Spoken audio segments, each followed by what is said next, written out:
We're going to get this bag of coffee out of the cabinet. Okay. And then we're going to get this mug out of the cabinet. Okay. And then we're going to take this to the sink and fill it up. Will Vega walks Terry Morris through the steps of doing one of life's most basic tasks, making coffee. See how far away you are from the counter and how far away you are from the walker?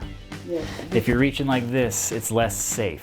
But while doing it, Will wants to make sure Terry is as safe as possible. It just showed me things that I do that I shouldn't do. The 92-year-old is recovering from a stroke and lives by herself.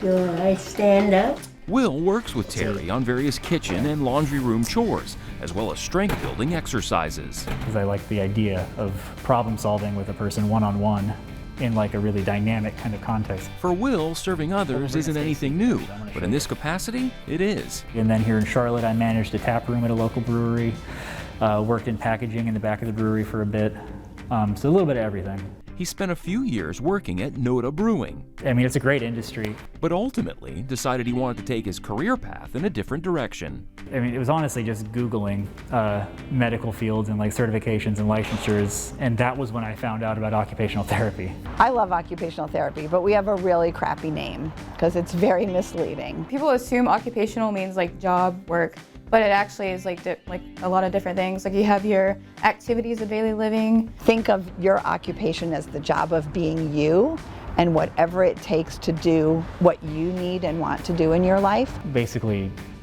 therapy to get people back to doing what's important to them. So for an infant, it could be reaching for a toy. For a school child, it could be writing and opening their book bag. For a teenager, it could be learning to drive a car. For an adult, it could be making a meal. For a senior, it might just be still being able to dress yourself. Now, grab the top of your jacket and throw it over your shoulder. The Occupational Therapy Assistant Program at Central Piedmont Community College launched a decade ago, with Program Chair Brenda Cannell leading the way. So again, you're working on repositioning your body without falling. The 2-year Associates program teaches students how to assess and monitor patient performance related to movement, sensation, cognitive skills, and daily routines, and features lots of in-class simulations. Most people learn by doing, and even though students say to us, can't you just tell us what's the right way to treat somebody with a stroke? No, I can't, because if you have 100 people with strokes, you have 100 completely different patients. Practicing all these things and throwing curveballs at them helps them figure out what the real world is going to be like. This activity has so many options for grading it up and down. 25 students are admitted to the program each year, and over the last 4 years, graduating students have a 100% pass rate on the National Board Certification Exam. I could not be more proud of our students. Their record in passing the exam, I think, is a testament to the quality of our faculty.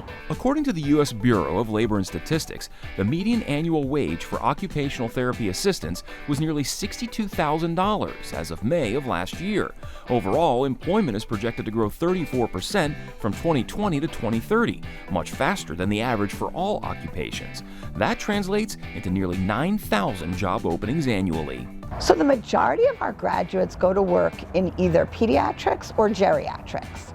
And those are two settings which employ a lot of OT assistants. I think it's very competitive, but a lot of people get jobs in like the nursing home area. That's the first place people go. I've had a few different positions now, and it's definitely like there are opportunities out there. You're gonna put your hands on the counter, both hands. We're gonna move the walker out so you can get close to the counter. But for Will, his career path has done a 180 of sorts, from serving beers to serving others. But it is crazy to think about, just, you know, where I was 6 years ago versus now. And his supervisor at the pavilion at Brightmoor and the person who hired him is rehab director Paige Villarreal. She's a graduate of Central Piedmont's Occupational Therapy Assistant Program herself. I was very excited to hire Will and our other graduate here and continue on the tradition of great OTAs coming out of the program. One of the things that's so great about occupational therapy as a profession is you will never be bored, and you can redefine yourself all the time. While the name occupational therapy might still be confusing to some, if you, a family member or friend, is ever in need of one, the graduates of Central Piedmont will be ready. For Carolina Impact, I'm Jason Terzis reporting. We hope you enjoyed the story. If you don't want to miss any more great stories about the Charlotte region, please subscribe to our YouTube channel.